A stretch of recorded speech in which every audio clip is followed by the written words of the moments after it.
प्यारे बच्चों, कैसे हैं आप सभी? उम्मीद करता हूं कि आप सभी काफ़ी अच्छे होंगे, बेहतरीन होंगे, स्वस्थ होंगे और शानदार होंगे। और इस वीडियो में हम बात करने वाले हैं यूपी पॉलिटेक्निक 2026-27 के फर्स्ट सेमेस्टर के नए सिलेबस के बारे में।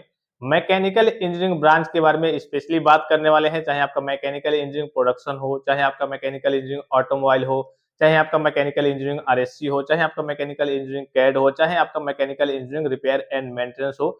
आपका बच्चों नया सिलेबस क्या है, किन-किन चीज़ों को आपको पढ़ना है, ठीक है? आपको इतना तो मालूम होगा कि हाँ, फर्स्ट ईयर का जो सिलेबस है अर्थात फर्स्ट सेमेस्टर, सेकंड सेमेस्टर का जो सिलेबस है बच्चों आपका सेम होता है सभी ब्रांच के बच्चों का।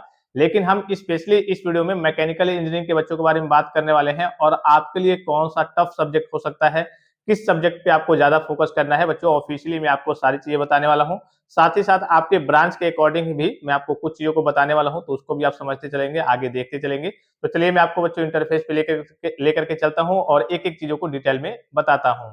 प्यारे बच्चों, सबसे पहले मैं आपको ये बता दूं कि चाहे आपका मैकेनिकल इंजीनियरिंग हो, चाहे आपका मैकेनिकल इंजीनियरिंग प्रोडक्शन हो, चाहे आपका मैकेनिकल इंजीनियरिंग ऑटोमोबाइल हो, चाहे आपका मैकेनिकल इंजीनियरिंग आरएससी हो, चाहे आपका मैकेनिकल इंजीनियरिंग कैड हो, चाहे आपका mechanical engineering repair and maintenance हो, सभी बच्चों को फर्स्ट सेमेस्टर में सेम सिलेबस अर्थात सेम सब्जेक्ट को पढ़ना है, ठीक है?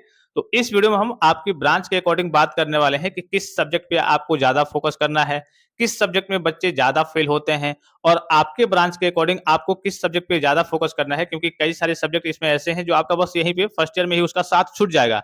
जब आगे जाएंगे तो कहिए कि जो आपका ब्रांच है मैकेनिकल इंजीनियरिंग उससे संबंधित आपको चीजों को पढ़ना होगा।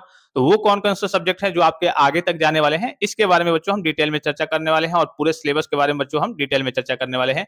इससे पहले एक और चीज मैं आपको बता दूं कि अगर आपको इन सभी सब्जेक्ट के नोट्स चाहिए, बुक चाहिए, ई बुक चाहिए, पिछले 10-12 साल के ओरिजिनल क्वेश्चन पेपर चाहिए, इसके अलावा आपको इंपॉर्टेंट क्वेश्चंस के पीडीएफ चाहिए, तो ये सारे पीडीएफ के लिए के कोर्स आपको पॉली वाला टेक्निक एप्लीकेशन पे मिनिमम चार्जेस में मात्र 99 रुपीज में देखने को मिल जाएंगे। अगर आप मार्केट से केवल बुक लेने जाते हैं, एक बुक की मैं बात कर रहा हूं, तो आपका 300 350 के आसपास एक बुक की प्राइस है, ठीक है? यहां से आपको नोट्स, बुक, ई बुक, ओरिजिनल बुक, इसके साथ साथ आपको पिछले 12 साल के क्वेश्चन पेपर, एक्सपेक्टेड और इंपॉर्टेंट क्वेश्चंस के पीडीएफ, ये सारी चीजें आपको दे दी जाती हैं कि आपकी बैक ना लगे, आप फेल ना हो। आपको मालूम है कि 1 नवंबर 2026 से बच्चों आपके फर्स्ट सेमेस्टर का जो एग्जाम है स्टार्ट है, ठीक है? अब चलिए बच्चों हम आपके सब्जेक्ट की ओर चलते हैं। सबसे पहले सब्जेक्ट को देख लेते हैं कि कितने आपके फर्स्ट सेमेस्टर में सब्जेक्ट है, ठीक है? तो यहाँ पे बच्चों पहला आपको इंटरफेस पे सब्जेक्ट दिख रहा होगा, यहाँ पे आपको दिख रहा होगा पहला है मैथमेटिक्स फर्स्ट, ठीक है? पहला सब्जेक्ट हो गया। दूसरा है आपका अप्लाइड फिजिक्स फर्स्ट। तीसरा है आपका देखिए अप्लाइड केमिस्ट्री या फिर इंट्रोडक्शन टू आईटी सिस्टम दिख रहा होगा। अभी मैं आपके डाउट्स क्लियर कर दे रहा हूं, ठीक है? चौथा आपको दिख रहा होगा कम्युनिकेशन स्किल्स इन इंग्लिश या फिर fundamentals of electrical and electronics engineering. पांचवा दिख रहा होगा इंजीनियरिंग ग्राफिक्स या फिर वर्कशॉप, इंजीनियरिंग वर्कशॉप प्रैक्टिस। और छठा दिख रहा होगा आपको स्पोर्ट्स एंड योगा। यानी कि टोटल आपको एक तरीके से 6 सब्जेक्ट आपको बच्चों फर्स्ट सेमेस्टर में पढ़ने हैं, ठीक है? अब इसमें सबसे पहले ये देख लीजिए कि कितने आपके सब्जेक्ट हैं। ये जो दिख रहा होगा जैसे अथवा में करके दिख रहा होगा, यहाँ पे देख लीजिए एक सब्जेक्ट का मैं आपको एग्जांपल ले रहा हूं। जैसे आपको मालूम है यहाँ पे दिख रहा होगा 2 सब्जेक्ट आपको दिख रहा होगा, लेकिन इसमें से पढ़ना एक ही है। अब कौन सा सब्जेक्ट पढ़ना है? तो 99% चांस है कि आपको ये पढ़ना रहेगा। देखिए इसमें क्या हुआ है कि बोर्ड एक ऑप्शन दे दिया है कॉलेज वालों का। जैसे ये जो सब्जेक्ट है आपका, ये करिए कि सेकंड सेमेस्टर का है और ये जो है फर्स्ट सेमेस्टर का है, लेकिन बोर्ड ने करिए कि कॉलेज वालों को ऑप्शन दे दिया है कि भाई ठीक है, ये आपका फर्स्ट सेमेस्टर का सब्जेक्ट है, ये आपका सेकंड सेमेस्टर का सब्जेक्ट है। तो आप क्या कीजिए कि अगर आपके कॉलेज में टीचर की कमी है, मान लीजिए कि अप्लाइड केमिस्ट्री के टीचर नहीं है, ठीक है? तो आप फर्स्ट सेमेस्टर में आईटी ब्रांच पढ़ा लीजिए, सॉरी आईटी सब्जेक्ट पढ़ा लीजिए। और जैसे आप सेकंड सेमेस्टर में जाएंगे तो फिर आपके पास टीचर की उपलब्धता करा करके आप इस सब्जेक्ट को आप सेकंड सेमेस्टर में पढ़ा दीजिएगा, ठीक है? यानी कि बोर्ड ने कॉलेज वालों को एक तरीके से ऑप्शन दे दिया है कि हाँ, ये दोनों तो फिक्स है, इसमें कोई बदलाव नहीं होगा। ये जो पहला दिख रहा होगा सब्जेक्ट मैथमेटिक्स फर्स्ट और फिजिक्स फर्स्ट, ठीक है? अप्लाइड फिजिक्स फर्स्ट, ये दोनों कंफर्म है कि हाँ आपको फर्स्ट सेमेस्टर में पढ़ना है। और इसका जो सेकंड पार्ट है मैथमेटिक्स सेकंड और अप्लाइड फिजिक्स सेकंड, वो आपको सेकंड सेमेस्टर में पढ़ना है। इसमें कुछ बदलाव नहीं होगा, ठीक है? लेकिन इन सब्जेक्टों में उसने ऑप्शनल कर दिया है कि हाँ आप चाहिए, अगर आपके पास टीचर नहीं है, ठीक है, तो आप इस सब्जेक्ट की जगह पे आप एक सब्जेक्ट पढ़ा लीजिए, ठीक है? ये आपका फर्स्ट सेमेस्टर का सब्जेक्ट है। अगर आपके पास इसके टीचर अभी फिलहाल में नहीं है तो आप फर्स्ट सेमेस्टर में इसको पढ़ा लीजिए, सेकंड में इसको पढ़ा लीजिएगा। फिर अगर आपके पास टीचर नहीं है इंजीनियरिंग ग्राफिक्स के, तो आप फर्स्ट सेमेस्टर में इसको पढ़ा लीजिए, ये आपका प्रैक्टिकल का सब्जेक्ट है। और सेकंड सेमेस्टर में करिए कि आप इसको पढ़ा लीजिएगा, यानी कि ऑप्शनल कर दिया है। अब मैं आपको ये बता दे रहा हूं कि 99% से ऊपर आपके कॉलेज में बच्चों कितने 99%, यानी कि मान लीजिए मोटा मोटी 100% के आसपास, कुछ ही कॉलेज ऐसे होते हैं जहां पे ये नहीं पढ़ाता है। अब मैं आपको एग्जैक्ट बता दे रहा हूं कि आपको कौन कौन सा पढ़ाया जाएगा। आपको ये पढ़ाया जाएगा, ये पढ़ाया जाएगा। 2 हो गया मैथ और आपका फिजिक्स हो गया। तीसरा आपका एप्लाइड केमिस्ट्री पढ़ाया जाएगा। बहुत रेयर केस में कुछ कॉलेज वाले ऐसे होंगे जहाँ टीचर की कमी नहीं होगी, तो वहाँ पे इंट्रोडक्शन टू आईटी सिस्टम पढ़ाया जाएगा। ऑलमोस्ट जगहों पे आपका एप्लाइड केमिस्ट्री पढ़ाया जाएगा। चौथे नंबर पे आपका कम्युनिकेशन स्किल ही पढ़ाया जाएगा। बहुत रेयर केस में कुछ कॉलेज होंगे ना के बराबर जहाँ पे टीचर नहीं होंगे कम्युनिकेशन स्किल के, तो वहाँ पे ये पढ़ाया जा सकता है। और ऑलमोस्ट 99% से ऊपर चांसेस है कि आपका कम्युनिकेशन स्किल्स इन इंग्लिश पढ़ाया जाएगा। फिर पांचवें में देखिए यहाँ पे अगर इंजीनियरिंग ग्राफिक्स का टीचर नहीं है तो आपका ये पढ़ाया जाएगा। लेकिन ऑलमोस्ट केसेज में और कहिए कि 95% से ऊपर कॉलेज में आपका फर्स्ट सेमेस्टर में इंजीनियरिंग ग्राफिक्स ही पढ़ाया जाएगा। अच्छा, इंजीनियरिंग ग्राफिक्स के अलावा अगर आपको फर्स्ट सेमेस्टर में ये पढ़ाया जाता है तो इसमें ये एक चीज है कि ये आपका प्रैक्टिकल का सब्जेक्ट है, अर्थात इसका आपका बोर्ड का पेपर नहीं होगा। बाकी सभी सब्जेक्ट का आपका बोर्ड का पेपर होगा, 60-60 नंबर का पेपर होगा और 3 घंटे का समय मिलेगा। ये तो सभी बच्चों को मालूम होगा कि हाँ, सभी का जितने सब्जेक्ट होगा ये इसमें से कोई भी पढ़ाया जाए, इसमें से कोई भी पढ़ाया जाए। इसमें से अगर आपको ये पढ़ाया जाता है इंजीनियरिंग ग्राफिक्स, तब तो आपका फर्स्ट सेमेस्टर में बोर्ड का पेपर होगा। अगर मान लीजिए कि इसको सेकंड में कर दिया गया और इसको फर्स्ट में कर दिया गया, तो ये आपका बोर्ड का पेपर इसका नहीं होता है, बस ये आपका प्रैक्टिकल का सब्जेक्ट है। तब इस केस में आपके पास 1, 2, 3 केवल 4 ही सब्जेक्ट बचेंगे अगर आपको इंजीनियरिंग ग्राफिक्स की जगह पे इंजीनियरिंग वर्कशॉप प्रैक्टिस पढ़ाया जाता है तो ठीक है। फिर उसके बाद से नेक्स्ट आपको जो लास्ट वाला सब्जेक्ट दिख रहा होगा, ये कोई सब्जेक्ट नहीं है, ये आपके कॉलेज में आपके स्पोर्ट्स वगैरह होते हैं, आपका कहिए कि खेल कूद वगैरह होता है, तो उसमें आपको पार्टिसिपेट वगैरह करना होता है। तो ये भी इससे भी बहुत ज्यादा आपको मतलब नहीं होता, बस आपका खेल कूद जब होगा तो आप कॉलेज में अटेंडेंस लगाने के लिए चले जाएंगे, आपका काम हो जाएगा। ठीक है, तो समझ गए बच्चों कि हाँ, आपको कितने सब्जेक्ट को पढ़ना है। मैथ हो गया, फिजिक्स हो गया, अप्लाइड केमिस्ट्री हो गया, कम्युनिकेशन स्किल्स इन इंग्लिश हो गया और इंजीनियरिंग ग्राफिक्स हो गया। ये 5 सब्जेक्ट है बच्चों जो आपको फर्स्ट सेमेस्टर में पढ़ने हैं। ठीक है, अब सबसे ज्यादा फोकस आपको किस पे करना है, क्योंकि आपका मैकेनिकल ब्रांच है। ठीक है, तो इसमें देखिए यहाँ पे सबसे पहली चीज कि आपके पास, सभी बच्चों के पास कोई भी ब्रांच हो, आपके पास कम्युनिकेशन स्किल्स इन इंग्लिश की जानकारी होनी चाहिए। इसमें बेसिकली पढ़ाया क्या जाता है कि भाई आपको कंपनी में फिर कहीं भी रहते हैं तो आपको बोलना कैसे है, बोलचाल की आपकी भाषा क्या होनी चाहिए, किस तरीके से बोलना है, किस फॉर्मेट में बोलना है। इसमें कुछ आपके ग्रामर के पोर्शन है, कुछ कम्युनिकेशन स्किल्स के बारे में कि भाई आपकी कम्युनिकेशन स्किल अर्थात संचार करने की स्किल, बात करने बोलने की स्किल कैसी होनी चाहिए। अगर आप कंपनी में बात करते हैं तो उसका एक फॉर्मेट होता होगा, तरीका होता होगा बात करने का कि हाँ भाई इस लहजे में इस तरीके से बात करना है। तो इस पे बच्चों को थोड़ा सा, ये इंग्लिश का सब्जेक्ट है, ये भी बता दूं कि ये आपके इंग्लिश का सब्जेक्ट है, फुल्ली इंग्लिश का सब्जेक्ट है। इसमें आपको हिंदी में नहीं लिखना होता है। ठीक है, जो मैंने आपको नोट्स प्रोवाइड किया है वो आपका हिंदी में भी है, इंग्लिश में भी है, लेकिन हिंदी केवल इसमें आपको समझने के लिए है।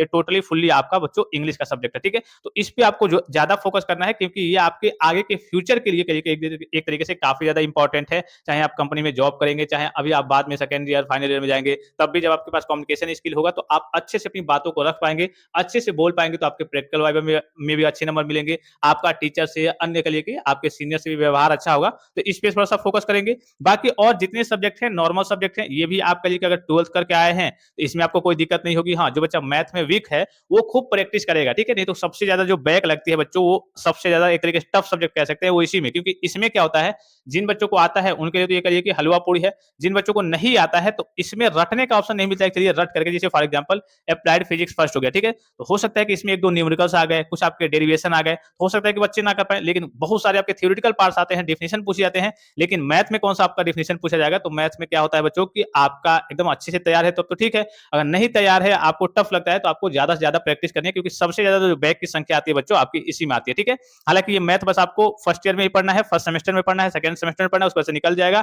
फिर आपका अप्लाइड फिजिक्स फर्स्ट हो गया, ये भी आपको फर्स्ट सेमेस्टर और सेकंड सेमेस्टर में पढ़ना है, उसके बाद से आपका निकल जाएगा। लेकिन इस पे थोड़ा सा, इसमें जो आपके करिए कि फोर्स वाली चीजें होती हैं उसको थोड़ा सा गहराई से पढ़ना होता है, क्योंकि आगे चल के मशीन वाली जब चीजें पढ़ेंगे आप अपने ब्रांच के अकॉर्डिंग, तो उसमें ये सारी चीजें आपकी आती है। ठीक है, फिर आपका अप्लाइड केमिस्ट्री केवल फर्स्ट सेमेस्टर में रहेगा, सेकंड सेमेस्टर में आपका अप्लाइड केमिस्ट्री नहीं रहेगा। अप्लाइड केमिस्ट्री केवल एक ही सेमेस्टर में, अर्थात आपको केवल फर्स्ट सेमेस्टर में ही पढ़ना होता है। फिर कम्युनिकेशन स्किल भी आपको केवल एक ही बार पढ़ना होता है, और उसके बाद से इंजीनियरिंग ग्राफिक्स भी आपको एक ही बार पढ़ना होता है। यहाँ पे ध्यान देना है कि इंजीनियरिंग ग्राफिक्स क्या है, ये बेसिकली जो सिविल वाले बच्चे होते हैं उनको इस पे ज्यादा फोकस करना होता है, जैसे घर का नक्शा वगैरह हो गया। ठीक है, डिजाइनिंग वाली चीज हो गई। अब जो मैकेनिकल वाले बच्चे हैं उनको भी यहाँ पे थोड़ा सा पढ़ना होता है, थोड़ी बहुत चीजों को समझना होता है, लेकिन ये विशेष करके बहुत ज्यादा जो जरूरी होता है वो सिविल वाले बच्चों के लिए होता है, क्योंकि उनका पूरा ही एक तरीके से जो first year, second year, final year है, उनके तीनों साल ड्राइंग के पोर्शन रहते हैं, तो उनको इस पे ज्यादा फोकस करना है। ठीक है, बाकी ओवरऑल कहने का मतलब है कि सारे सब्जेक्ट आपके इजी हैं।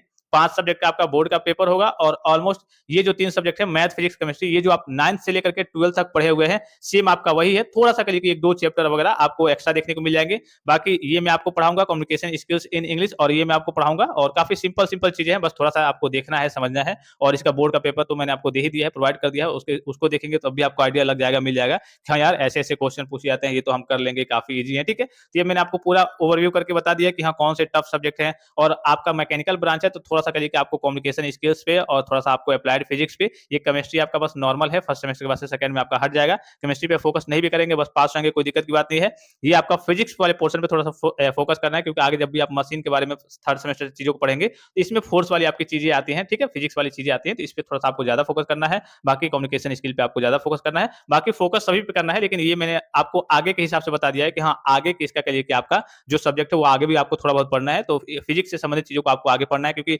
जितनी मशीनें हो गई, वो एक तरीके से साइंस पे आधारित अर्थात कहिए कि फिजिक्स पे ही आधारित होती हैं। जैसे आपका फोर्स हो गया, तो हर एक मशीन में फोर्स का काम होता है, ठीक है? तो कितना फोर्स लगेगा, जैसे मान लीजिए कि सपोज कि कोई आपने मशीन ही बनाया है, ठीक है? वेट वाली मशीन जो भार करिए कि वजन वगैरह एक तरीके से तौलती है, तो कितना वेट सहन कर सकता है, उसकी मैक्सिमम लिमिट क्या है, ठीक है? वो कितना फोर्स सहन कर सकता है, तो ये सारी चीजें आपकी फिजिक्स वाली जो चीजें है, तो इस पे थोड़ा सा आपको फोकस करना है, क्योंकि आगे इससे रिलेटेड आपको चीजों को अपने करिए कि मशीन वाली चीजों के बारे में, अर्थात मैकेनिकल वाली चीजों के बारे में पढ़ना है, तो इस पे थोड़ा सा फोकस करेंगे और कम्युनिकेशन स्किल थोड़ा सा आप अपना बेटर कर लेंगे। तो आई होप कि बच्चों ये वीडियो आपको काफी ज्यादा हेल्पफुल और इन्फॉर्मेटिव लगा होगा। पूरा मैंने आपको सिलेबस बता दिया और पूरा मैंने आपको ये भी बता दिया कि हाँ 60-60 नंबर का सभी का पेपर होगा, 3 घंटे का समय मिलेगा। ये जो अगर आपको ये पढ़ाया जाता है, तो इसका आपका बोर्ड का पेपर नहीं होता है, ये बस आपका प्रैक्टिकल सब्जेक्ट है। और इसका आपका ये स्पोर्ट्स और योगा है, इसका भी आपका प्रैक्टिकल का मतलब इसके आपके नंबर मिलते हैं। बस आप कॉलेज में अटेंडेंस आपकी रहेगी, आप जब भी आपका स्पोर्ट्स होगा, खेल-कूद वगैरह होगा, तो आपका काम चल जाएगा बच्चों, और बहुत ज़्यादा इसमें कुछ नहीं है, ठीक है? तो आई होप कि वीडियो आपको काफ़ी ज़्यादा हेल्पफुल और इन्फॉर्मेटिव लगा होगा। जल्दी मैं आपको प्रोवाइड करूँगा कि आपको कैसे बोर्ड की कॉपी लिखनी होती है, बोर्ड में कैसे-कैसे क्वेश्चन्स वगैरह पूछे जाते हैं, तो इसका वीडियो मैं आपको जल्दी प्रोवाइड कर दूँगा। उसको भी आप देख लेंगे, और भी कोई जानकारी चाहिए तो आप कमेंट बॉक्स में कमेंट करके पूछ सकते हैं। फिलहाल इस वीडियो में इतना ही, इजाज़त दीजिए। धन्यवाद। Thanks for watching. मिलते हैं नेक्स्ट वीडियो में।